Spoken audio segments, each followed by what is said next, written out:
बातमीपत्रामध्ये आता एक मोठी बातमी समोर येते। संभाजीराजे हे सागर निवासस्थानी दाखल झालेले आहेत।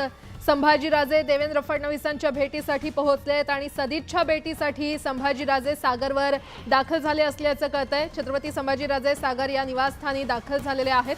मुख्यमंत्री देवेंद्र फडणवीस यांची सदिच्छा भेट घेण्यासाठी ते पोहोचलेत आणि या संदर्भात अधिक माहिती देत आहेत आमचे प्रतिनिधी राहुल झोरी आपल्यासोबत जोडले गेलेले आहेत। राहुल, राज्यसभेचे माजी खासदार आणि छत्रपती संभाजीराजे हे आता सदिच्छा भेटीसाठी सागर या निवासस्थानी मुख्यमंत्री देवेंद्र फडणवीस यांच्या भेटीसाठी पोहोचलेले। एकंदरीत बघितलं तर मागच्या काही वर्षांपासून खास करून राज्यसभा गेल्यानंतर संभाजीराजे विरुद्ध भाजप किंवा देवेंद्र फडणवीस हा संघर्ष लपलेला नव्हता।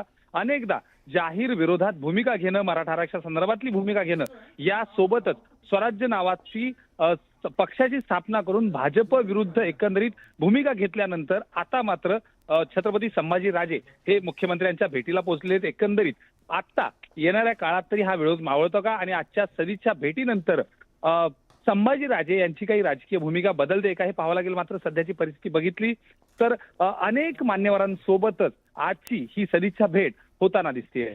बरं राहुल, अपडेट घेत राहू। तुर्तास धन्यवाद या सविस्तर माहितीसाठी।